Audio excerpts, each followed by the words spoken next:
শীত চলে এসেছে আর শীতকালেই তো বাজার ভর্তি নানান রকম সবজি, তার মধ্যে একটা অন্যতম সবজি হচ্ছে কড়াইশুঁটি। আমার বর 3 দিন আগে বাজারে গিয়ে কড়াইশুঁটি এনে সেটাকে বেছে খোসা ছাড়িয়ে ফ্রিজে স্টোর করে রেখেছে। কবে বউ কড়াইশুঁটির কচুরি করে দেবে, বারবার করে বলতেও পারছে না, যদি রেগে যায় বউ আরও বেশি, ওই জন্য বেচারা আর কিছু বলছে না।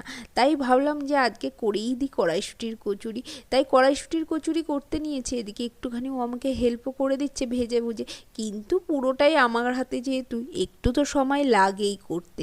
কিন্তু ওই খেতে গেলে কিছু করার নেই, সময় তো দিতেই হবে খাবারের পিছনে, তাই না? আর এই টাইপের জিনিস পেলে মোটা হওয়াও ভুলে যায় আর সমস্ত কিছু ডাইটিং ফাইটিংও ভুলে যায়।